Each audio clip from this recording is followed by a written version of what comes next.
Good evening. Thank you all. It is 6 o'clock on a Thursday. Thank you so much for joining us tonight. This session is the fourth week of the Pacific Division Sheltering Capacity Building Series. This will be a weekly session. It's either going to be on a weekday or a weekend. This meeting will be recorded and will be sent out afterwards, along with a follow-up email and a follow-up survey link. It will also get posted to the YouTube link of our Pacific Division, which most of you that got it today as well, if you're on my mailing list. If you're not on my mailing list, if any of you would like to be on my mailing list, please let me know your email address so I can add you on. The goal for this series is to build our capacity, build our confidence, to engage all of our groups. We got those topics that we start asking all of the division leads and regional leads and territory leads to see that what topics they want us to discuss, and we came up with all the topics. We do have more than 20 sessions planned. More sessions will be sent out with a link and with a date and time to you probably next week. I ask you to mute your phone when you're not talking. I also ask you to turn off your camera when you're not speaking. And there are several tips that I also want to provide. On your team screen, if you're using your laptop, next to the chat box, the very top, there is 3 dots as more actions. And if you scroll down to the bottom part, there is a part that says focus on content. That's where you can click that you won't see all those people. You will just focus on the PowerPoint slide only. There's also, if you scroll down to all the way down, there is an option for turn off incoming videos. So then you won't be able to see other people's video. As a presenter, as an organizer for this series, for this Teams meeting, I do not have the capacity to turn off people's video off when they're a guest. If you know there's a way, please let me know. And without further ado, Jane and Julia, it's all yours. Thank you very much. So my name is Julia Bishop. I'm with Cascades Division, and I'm going to do the first half of it. We kind of jumped ahead a couple slides. I'm not quite sure how that happened. Jane's manning the slides here. I am showing we're on the second slide, the purpose. Are you not seeing that? Nope, I'm seeing slide 3. So there's a button, Julia, on the very end, on the very bottom, that you can go to slide 2 or 3. I'm seeing slide 2. Okay. Is everybody seeing the start? Yes. UDM? Yes. Okay. Yeah. Yes. Yes. Yes. Yes. Awesome. So the DES or UDM is part of DES. UDM is Unsolicited Donations Management. And our goal in this presentation is to help you embrace UDM as much as most of us would like to stick our head in the sand and pretend it's not there or that we don't want to have to deal with it.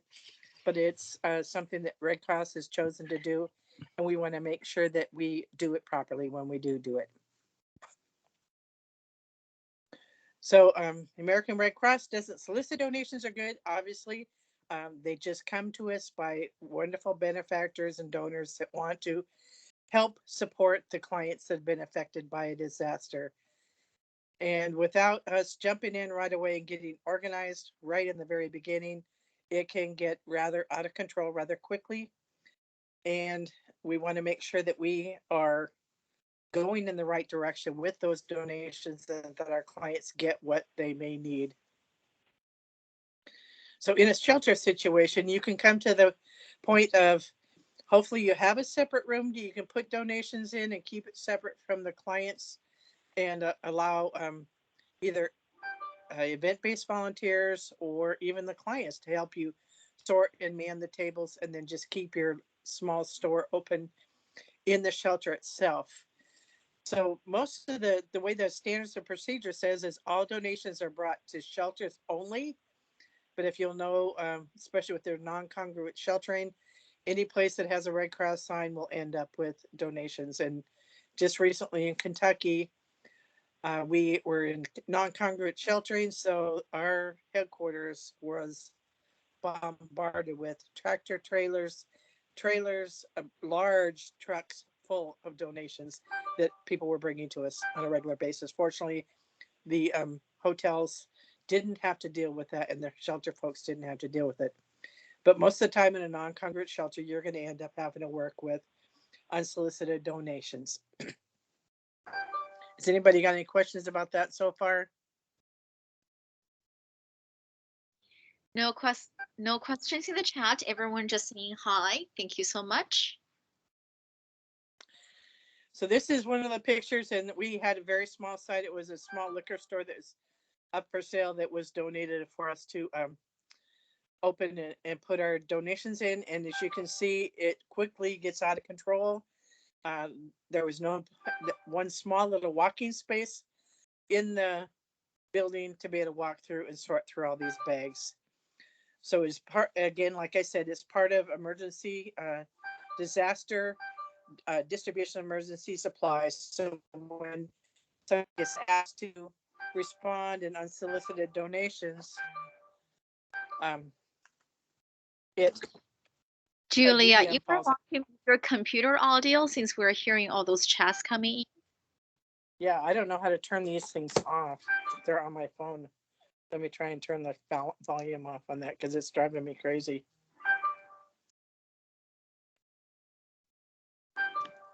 My phone's doing the same thing. Ah, On my phone, if you turn the phone upside down, it'll stop. Oh, I had to put it on the other side of the room. It was driving me crazy. Sorry. So If you- obviously this can get very overwhelming very quickly. So in a shelter situation, you don't want to have that happen. Typically, the plan is to open up a warehouse and receive all the unsolicited donations in a warehouse site to where the shelters don't get bombarded by the donations. I saw somebody had their hand up, but they put it down right away. Doreen Ross. oh, I was just going to say that you can mute the notifications and under the three dots.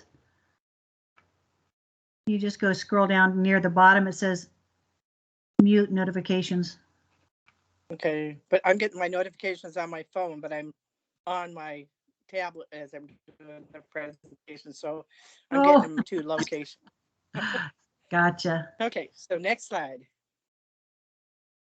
Oops, try it. So this is a lot of rhetoric, but basically what it's saying is this is what comes out of the standards and procedures for UDM. We honor the donor intent to practice due diligence to make sure that the donated goods get to the clients that are affected by that in the community. We align with the state and local government for unsolicited donations. We communicate and collaborate with partners and organizations that manage those and make sure all items are appropriate for the direct distribution to our clients. We transfer the goods to the clients, and the biggest thing is to make sure that they are free of charge to our clients. So we make sure that we have a plan to be able to receive the products and allow the clients to get them actively without a lot of frustration. And like I said, again, it's got to be free of charge.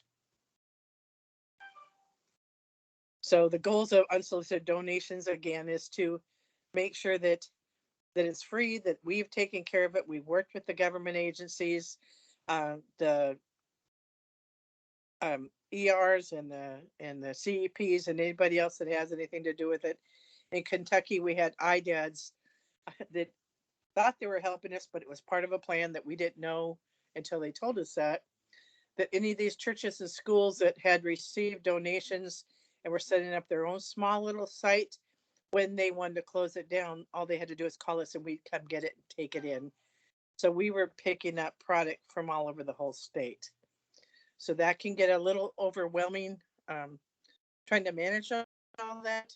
as you can see here, these are pictures from the water at the fairgrounds. And the bottom picture was actually a football field in the back that was completely full of pallets of water. There was enough water there to start an ocean.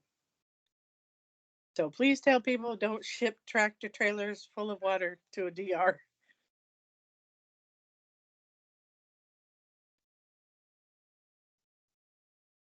So this kind of just goes through what the coordinator that manages the unsolicited donations does.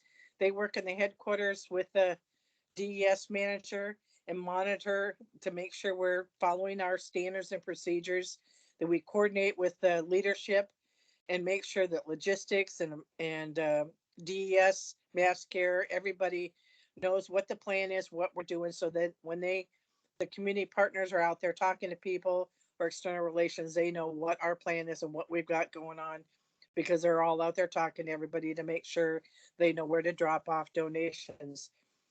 And it also helps us to know how many staff to request and make sure that we get the job done properly. So this is the role of the site director, which supervises usually the warehouse. So you can see the donations that came in.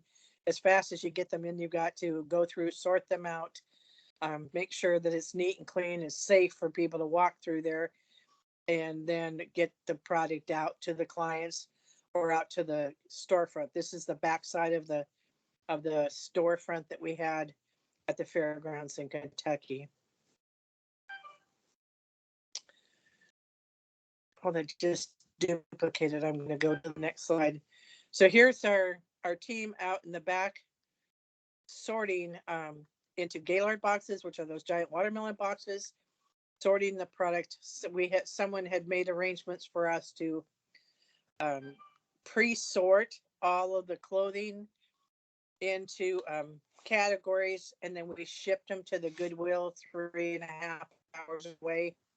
So that was a daunting project, which I regretted that we had to commit to that, but we fulfilled our mission in making sure that happened. So we had 18 volunteers plus EBVs out there sorting all that product every day, and shipped 3 truckloads of product each day to the Goodwill store after we bought all those boxes and sorted and stacked them. And in handling unsolicited donations, you always want to make sure that you wear gloves.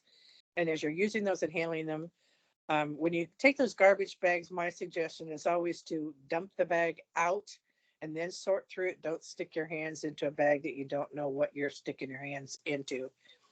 So a lot of this and what you're seeing and the pictures and what you're hearing from me is what UDM does. And this doesn't seem like it affects sheltering, but it can overwhelm a shelter. The minute you have one bag sitting by your front door at the shelter, you'll turn around and they multiply when your back is turned, and they just keep coming. And so you can really get overwhelmed with them rather quickly. So we transport all of our unsolicited donations in box trucks. They never are transported in ERVs. ERVs are for food. Please make sure people understand that they can go in a ProMaster, they can go in a box truck, but do not put unsolicited donations into an ERV. And here's a storefront. The warehouse that you saw previously was all the behind the scenes stuff, and we had tables set up a store, and all the volunteers from the local community volunteers come in and start working at that and allow the clients to come in and shop. This was amazingly ran by a bunch of volunteers that just put it on Facebook and said, hey, we need help at the fairgrounds. Can you come help us sort and put out food and clothing, and diapers was a huge, they had cases and cases of diapers from 0 to adults. So they had plenty of product to hand out to the clients, and we were very good about bringing truckloads every day to support them and give that to them.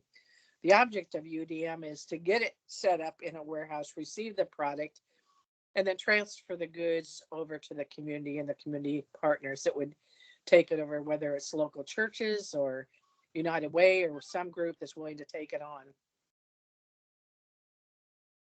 And I think the Leah, next are part, you ready? Are you ready for me to take over for you? yes, I am. I was just going to say the rest of the slides will be presented by Jane. Oh, perfect. Perfect. Well, let me see if I can catch up with you because you're on the picture of the great storefront. And I'm going to start with the difference between the in-kind donations and the unsolicited donation management. Those are two different things. So, for the unsolicited donations, we really want to, work on those, as Julia kept saying, and get those out to clients. The in-kind donations, there is someone working on that. They know what we need and they don't want, it'll take off the Red Cross cost if we can get these items. Again, a lot of the times it is, water, food. Obviously, in Kentucky, we did not need any more water. And the problem with a lot of this is it's got an expiration date on it. So, a lot of things that are donated, it only can last for so long and then it has to be gotten rid of. So the Red Cross requests specific items from our partners. And as previously explained, we don't ask for the unsolicited donations. And there's forms involved, with the in-kind donation. We use the form, we love forms, and we use the form 6455, and that is that gets turned into logistics.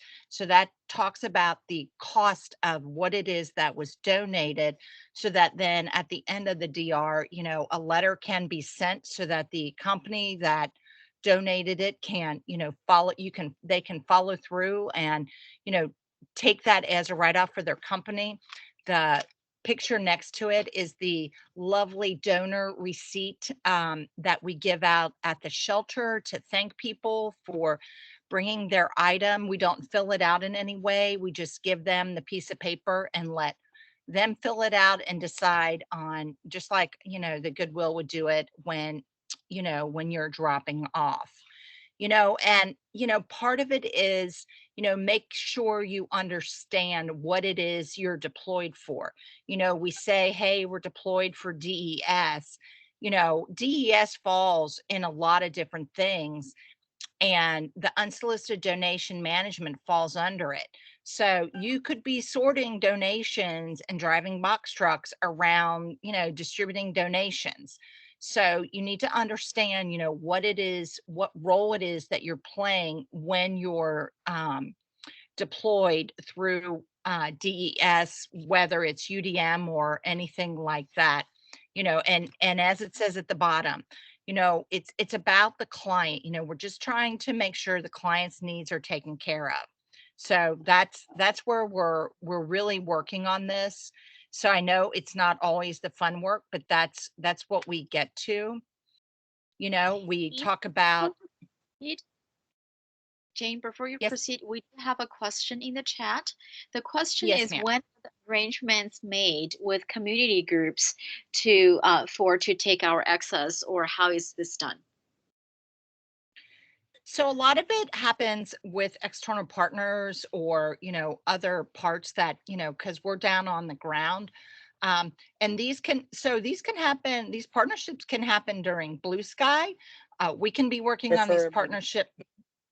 Right now we can be working with our VOAD group. We can work with, any faith-based group, so that we know when we're hit with, this kind of donation, we know who to call. They're going to come in, or we're going to ship it out to their location and they're going to take it over and they're going to sort it for us. So these relationships we're hoping are done in advance, and as we know, nothing actually works that way. So then we just do the best we can. We start, looking around for, partnerships in the community. A lot of them pop up right at that moment. Maybe faith-based organizations didn't even know they wanted to do this. And also they may not have the storage area for it. Obviously in Kentucky, they had to use the fairgrounds just for the amount of goods received, and then the volunteers from that faith-based group come in and sort and take care of it. And it gives them an opportunity to participate in the event, but but they're not, working specifically, at a shelter, but they didn't even have shelters in Kentucky. So it just gives everyone a chance to feel needed during an event. Does that answer your question? So Jane, you mentioned an acronym, VOAD. What is VOAD? All right. VOAD is our volunteer Organizations active in Action. disaster. and okay, I was writing it down. So it's volunteer organizations active in disaster. And those are and I'm in San Diego, so we have a specific group, and they actually, meet through the Red Cross, and I know who they are, and I have contacts with them. So if I have a special need, whether it's vouchers for gas, or I need certain things for clients, I can ask them.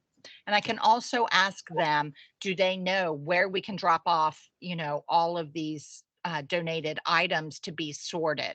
Because they do understand. We call it, we're trying, Julia and I are trying to call this, an opportunity for you guys to embrace unsolicited donations. This is the chance to, encourage other people to participate. Did that answer the question that I did use an acronym? Yes. And Jane, I just wanted to go back on one thing that she was talking about when she was talking about in-kind donations versus unsolicited donations.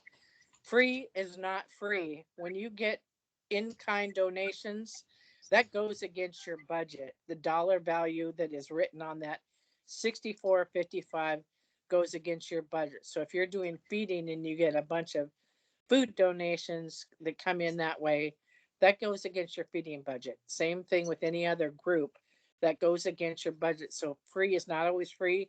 That's why with IKD, you can say no to IKD. Unsolicited donations at this point, we're supposed to gracefully say yes and thank you. Okay, one more question before we jump onto the next slide. The question is, did our standards change during the COVID or from the COVID time? They did change during COVID. Yes. When it was non-congregate, we were not accepting any unsolicited donations, period. Now, that still doesn't mean we didn't receive it, but we were not active. We weren't accepting it. We're back to congregate sheltering. So we receive all of the donations. So that's kind of it changed, and then it changed back again. Yeah. Okay, thank you, Jane. That's Perfect. it for now. And perfect. And just don't forget about, your CERT groups and everything. The CERT groups are part of the fire stations. And if, they want to do some volunteering, there's a lot of opportunities to encourage volunteering during an event if they don't know what they want to do. So, we talk about, what is it that we're accepting? This is how I look at it. What would you really appreciate if you have to evacuate from your home, or if you couldn't get home from work, your street now is cut off because there's something going on, it could even be a SWAT event, and you're sitting in a shelter. And so I'm pretty sure high heels or bathing suits probably would not be high on your list. So those are things to really think about. What do I want? I want a pillow, a sleeping bag, a mat to put on the cot, maybe a lovely bag to put some of the toiletries in, all brand new, nothing used. So, we list, some of the things over here, with the toys and towels. So what I'm curious if you guys could list in the chat some of the things that were donated through unsolicited donations, but were the most wonderful things that came through that were the most useful. I would love to see in the chat, what people come up with so that, because sometimes great things come through, so, and we all, handle things, at a different time. Always pet food and pet supplies come in a lot. We even had, we had, oh gosh, we had goats at one of our shelter, and they needed goat feed. And I didn't know that you went to the store and you could buy at a pet supply store a bag of goat food. I'm going to be honest with you, those things, I don't understand, all of this.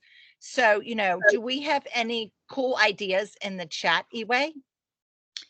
We do. So we have multiple mentions of brand new underwears and also socks, ski jackets, games, poncho blankets, pajamas, pillows, blankets, portable chargers, great one, t-shirt, and sports drinks, water, sleeping bags and tents. That's wonderful. I like Tom, the portable charger great. one. That's a really great idea. that's really really great. Portable chargers or charging power banks, game cards, coloring books for kids. I think those are all great as well. Batteries, yeah, pillows. So we have a lot of pillows, we have a lot of sleeping bags and socks and underwear, sweatpants, and games.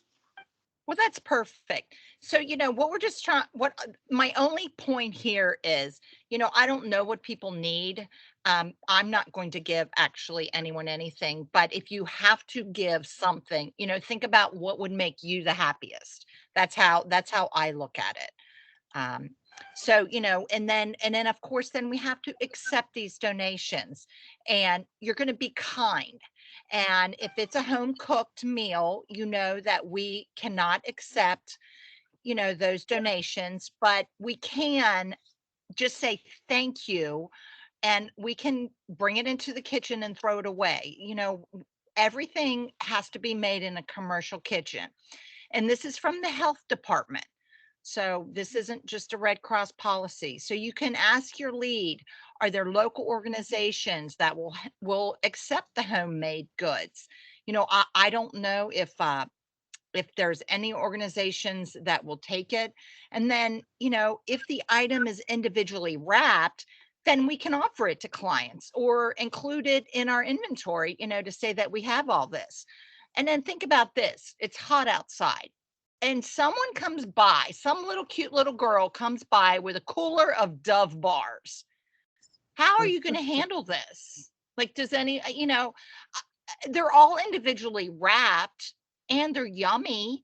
There's are things that come up and things, it just has to, we have to work on those things, and then a tractor trailer could arrive at a shelter and public affairs, approved it, and you're told you have to facilitate this donation. Again, you're just going to be kind and you're going to be polite and be gracious. And we're going to keep our comments to ourselves. And then we're going to contact DES to assist us, if the clients don't need any of the items.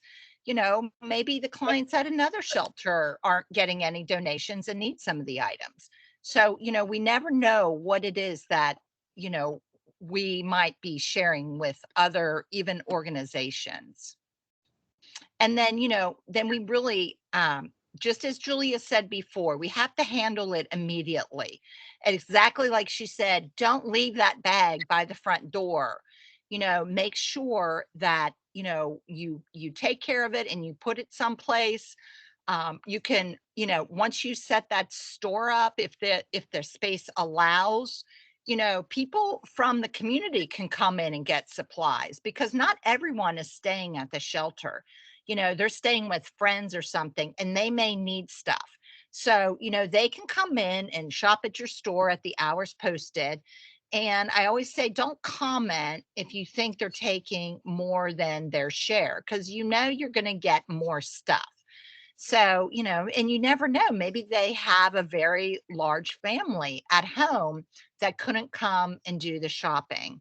I always encourage the shelters to create store hours, because you do not want this accessible to people 24 hours a day. But you do want it in an organized manner so people can come in and get what they want. And so that about wraps it up for us. Julia, did you have more you wanted to add to this presentation tonight? No, just I wanted to just give a quick overview in the beginning to show you what happens with UDM, but how quickly it can overrun a shelter.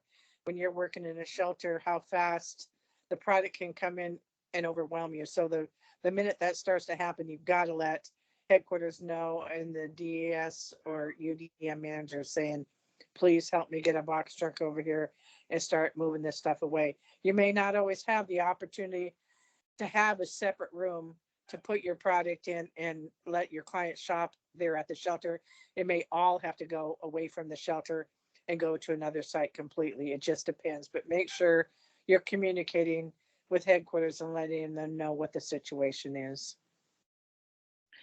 Eway, are there any is there anything in the chat that we need to talk about, or any good ideas, so that we Yes. can verbally talk about it during the meeting? Yes, so we have several comments in the chat, and I do see a hand. I'll go through the comments first. So, one thing that we want to talk about, the group is asking, is what do we do with home cooked food? What do you have as suggestion tips? How do we politely turn them away, or how do we educate them? And where can we send them to or defer them to? That's one of the biggest struggles we run into, and it really helps to talk to your public relations people, your community partners, your ER people, letting them know to let the community know. But I'll tell you, it gets really tough when you've got a mom that walks in with little girls that have just baked cookies for all these people, and you can't say no. You just have to say, I'm sorry, because they aren't cooked in a commercial kitchen. I can't give them to the clients, but our staff can probably eat them. Thank you for that. Or you can tell them, the firefighters or the first responders are always willing to receive this product. And I just take it and put it in the back room and then toss it, because I've had people throw hissy fits at me about why we can't do this, that, and whatever. And what it comes down to is the health department can shut down the whole shelter because food is being received and eaten on property that is not cooked in a commercial kitchen. And we don't want the shelter shut down. And Okay. I agree with Julia, and I will have to say that is probably the hardest one. I got lucky. The health department actually came on site, and they were standing at the front door of the shelter helping with the message. And that's the reason I brought up the cooler of Dove bars, because they actually let the kids give out the Dove bars because they were individually wrapped. Yeah. And no one else put their hand in the cooler except for the girls. So, that was allowed by the health department, for that situation. But that is a really touchy thing. That's a tough one.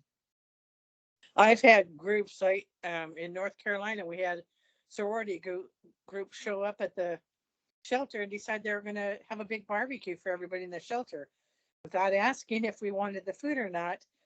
And the shelter manager said, oh, okay. So they let them set up and start barbecuing, but we'd already paid for food to be cooked and delivered there. So then they turned away the food that our Earth showed up with.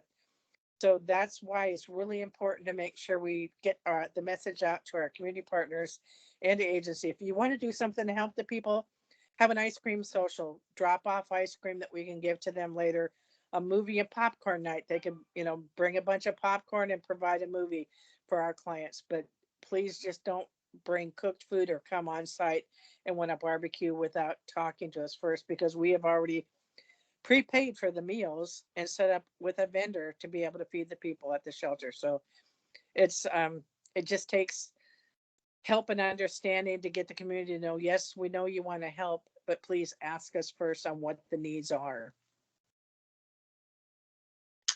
Thank you. I see a hand. Dory, your hand is up.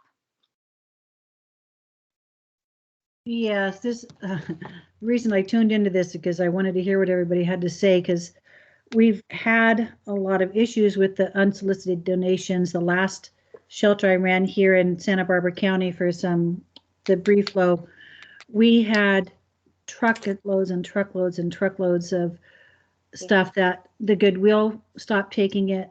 All the other local places stopped taking it. They were overfilled. We had stuff that was unusable, dirty, moldy, broken, whatever, that we had to throw away.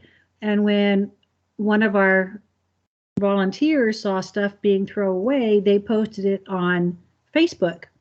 And then we took a whole lot of flack. Why are they throwing away donations? And why can't we bring whatever we want? Why, because it just gets really nasty. So, I mean, we can tell our volunteers not to post stuff and not to make comments or this and that, but you get somebody that doesn't like what they're seeing, and then we get a lot of flack for that. What do you do when you have truckloads of unusable, broken, moldy, whatever stuff? How do you get rid of it without the public catching on to it and getting angry? Just, they do the same thing we do when we have too much food, when we have to throw food away, when the heirs come back and they didn't deliver all the food. You double bag it and put it in a large dumpster away from the shelter to where it's nowhere near where they can see. That's the point when you're going to call headquarters and say, we really need a box truck to come over here and pick up all this supplies.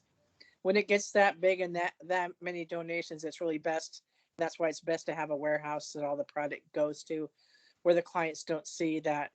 And if you explain to volunteers that are angry that we're throwing things away, a bag of bikinis in a winter storm is really not something most people need. Right. But then again, too, I always tell people, would you give that to your best friend or your neighbor if they needed it?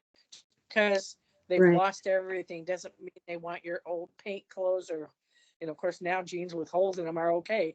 But I don't want to wear somebody's old, garden clothes because that's all I have available to me. You want to give something that you're proud of the fact that you gave it to them. If you're standing in front of them and handed it to them, would you give that to your best friend or to your neighbor?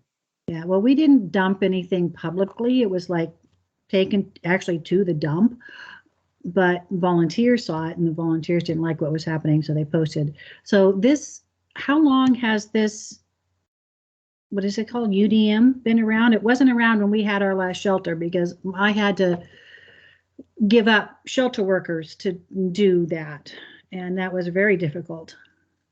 So at the beginning of our chat for the meeting tonight, I actually posted the standards and procedures that is found on the exchange. So they actually have on the exchange now, they have figured out some notes for us. Okay. If that helps to, come up with some creative ideas. Yeah.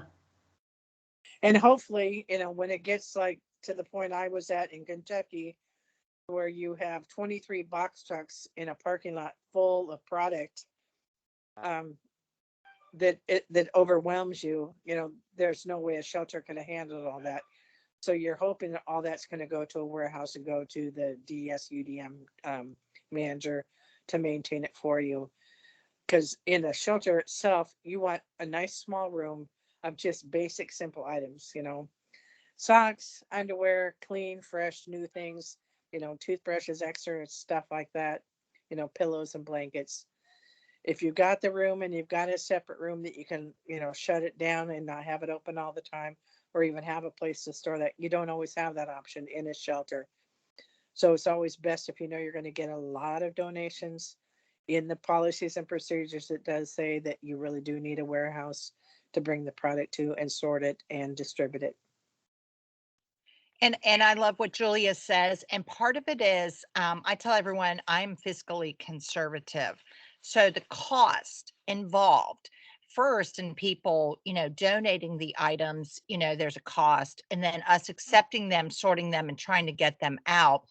That is the reason. If we can get people turned around to just give a donation of cash is really the best thing. So if everyone on this workshop tonight can talk to one person in their family and try to get them not to donate items when they're requested and just offer a cash donation, that really makes the change. That's what change is, when people understand the cost, the actual cost in people and time and effort that the donations really take up. Go ahead, Iwe. What's the next question? So I just wanted to add real quick that, we have really good comments on in the chat to talk with external partners and external relations. And also it's, you're not alone. As in when I say you, I mean the whole Red Cross, we're not alone. We still have external partners we can reach out to. We have the city, the county that we're able to reach out to, in the state. So next one is Jamsheed from NCCR or CCR.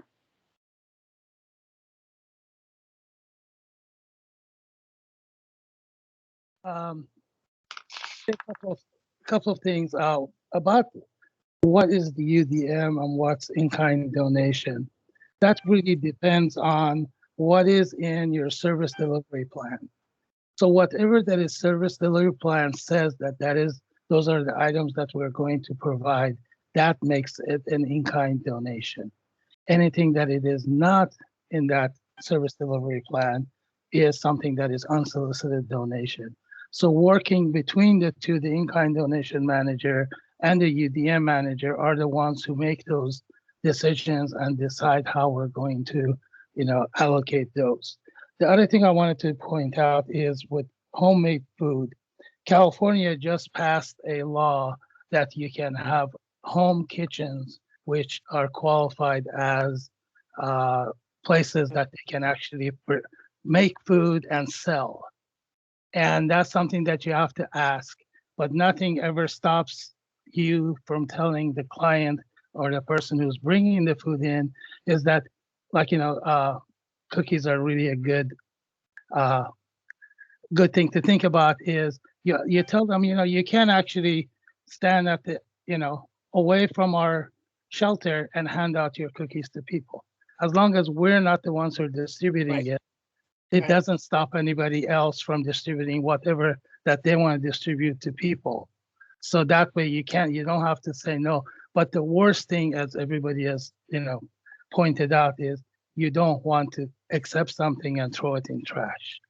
But the other thing that you have to make sure that you do when you're accepting unsolicited donations is you let the person who's donating to know that you're getting their permission to use and to discard whatever that they're giving to us the way that we would like to handle it. So their intent would be for our use any way that we see fit. And so that way, if we do have to discard something because it's really dirty or it's really dangerous for our people, that way we have their permission and they are told up front that, we are getting their permission to handle whatever they're giving us, according to our rules and regulations and what we see fit. So their intent is really important to explain the intent to the donors. Thank you.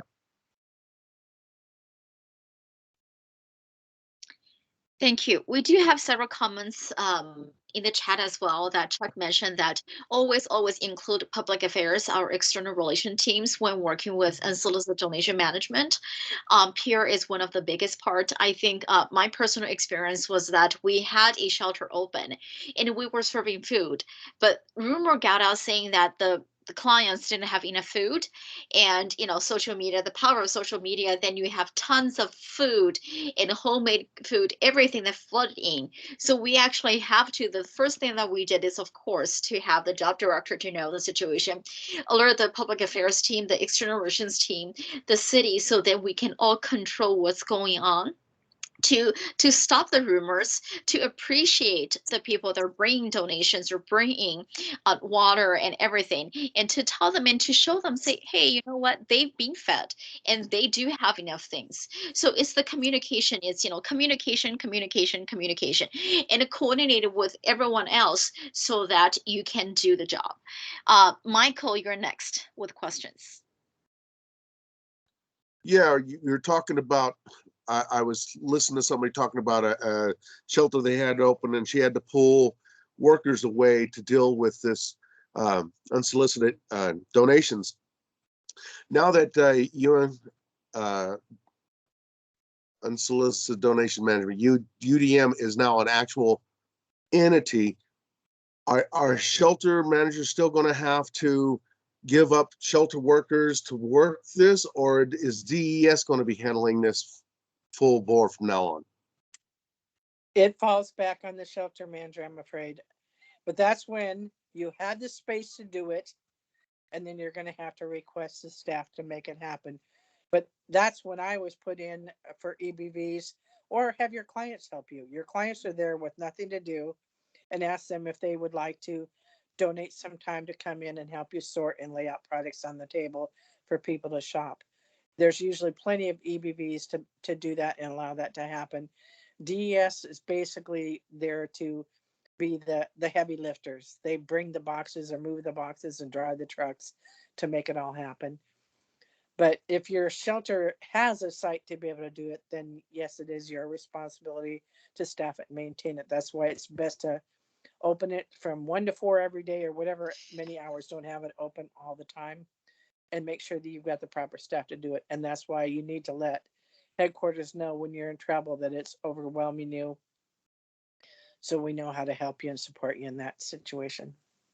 And also, the donations arrive immediately. Sometimes they arrive before clients arrive.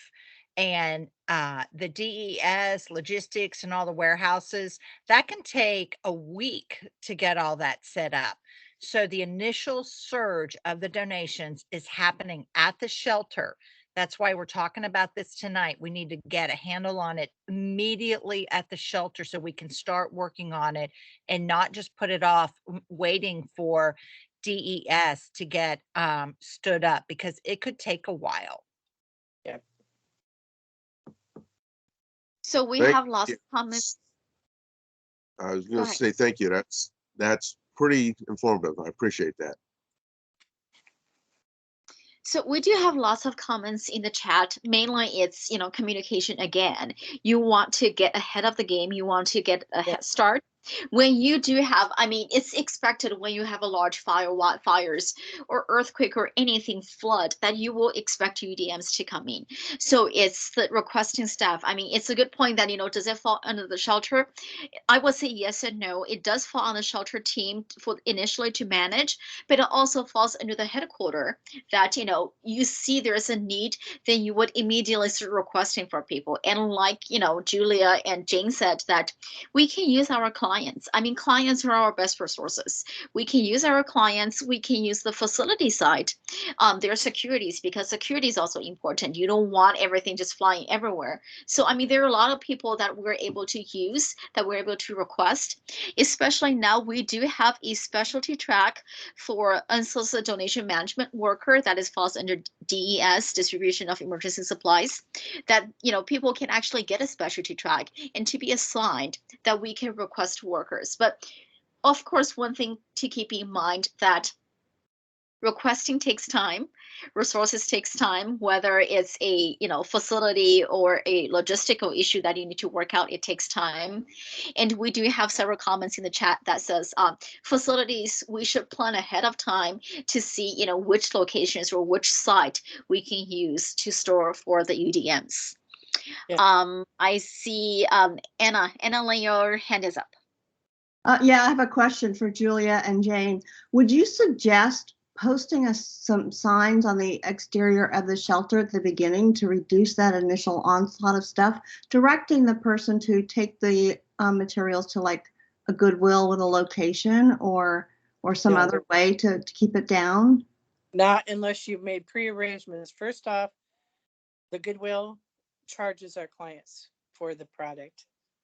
So you have to make sure, because that's our standard, that it has to be free to our clients. So you have to work with an agency that will give them to them for free. And the best thing, unless you've made pre-arrangements and you've done your blue sky work, or someone has gone ahead of you and said, hey, Love Inc. and these 4 churches have agreed they've got a space and they'll take it all. Then you can put a sign out front and saying all donations for all clients are being accepted at ABC rental, and they'll all go there. But if you say not accepting donations or take them to the Goodwill Salvation Army, we're going to get a lot of ugly comments from people because they charge people for the product at those locations. And also, Anna, even if we put up a sign that says we're not accepting donations, this is just from my experience, they're going to leave them in the parking lot then. Yep. So they're just going to leave them no matter what, because they bought it for the clients and they feel that it's got to go to them. So it's either a matter of carrying it in from the parking lot or just offloading it right there. That is just from my experience. If other people have comments, this is the time right now. We have about 9 more minutes to discuss this.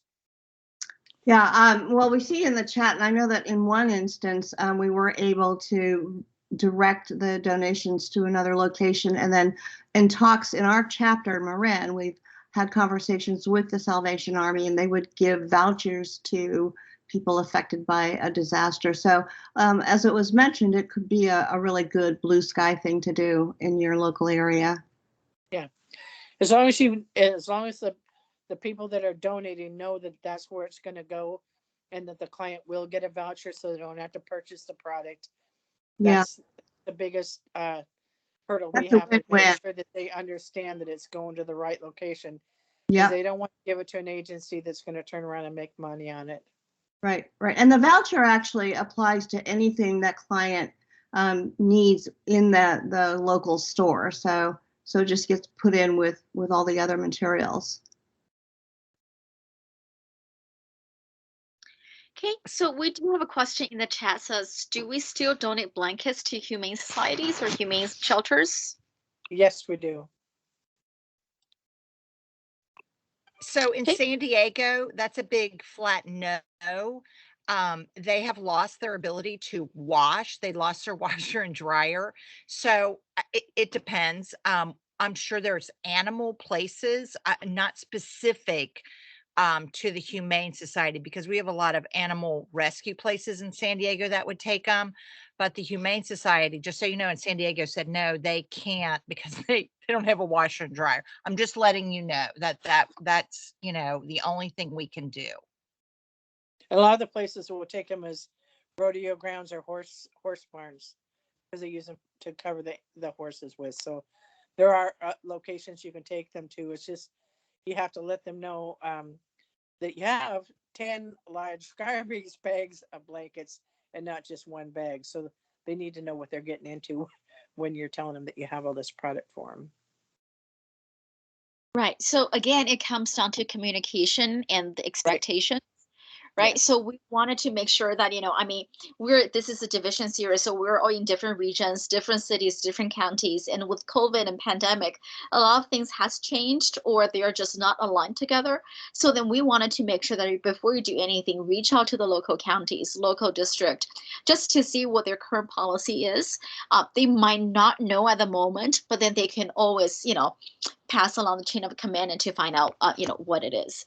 Tiffany brought up a good point as well, that, the safety of our dorms. So that's what I was saying earlier, that, you want to request security just to, see if we can secure the place. And you wanted to make sure that unsolicited UDM management is not at the same site, or it's not really close to the shelter. Then you have too many people walking in and out. I do see a hand. Robin, your hand is up.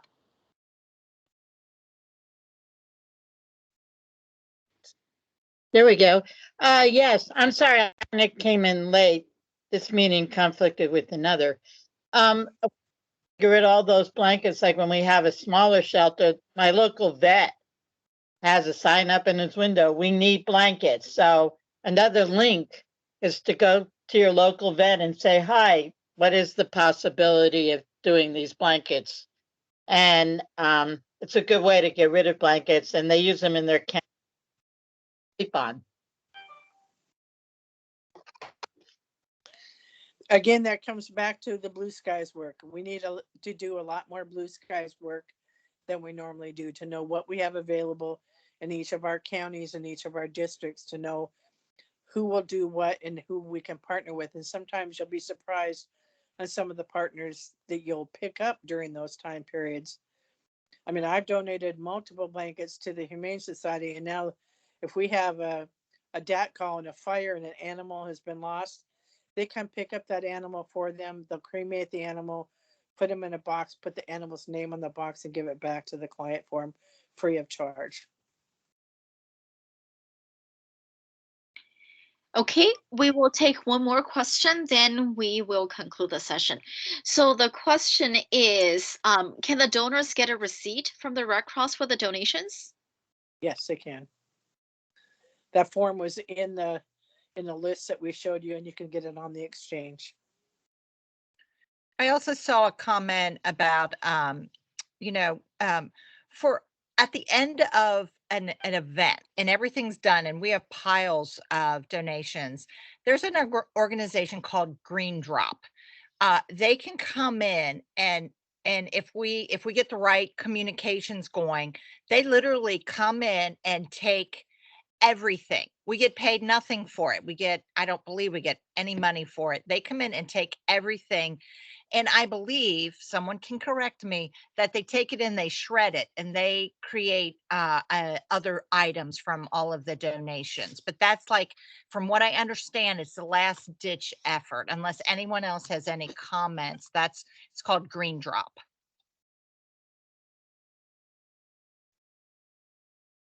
You can always go through national to get connected with Green Drop.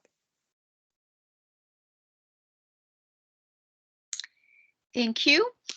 Thank you, Julia. Thank you, Jane, for your wonderful presentations. And what a lovely and a wonderful and lively chat in the meeting chat section. So I want to conclude this session and I want to make a few announcements. So I wanted to thank everyone for joining us tonight on a weeknight on multiple meetings conflicting with each other. Thank you so much for joining. Our next session is going to be on March the 9th. That's a Wednesday at 7 p.m. Pacific Standard Time. We will talk about what's the next step once you're assigned. I remember when I was first deployed out of the state, and I just don't know what to do. I didn't know what to pack. I didn't know how to get there. I didn't know if I was driving, flying, take the bus. I didn't know anything. So next session, we're going to talk about that. And again, if you want to be included in our mailing list, send me your email address.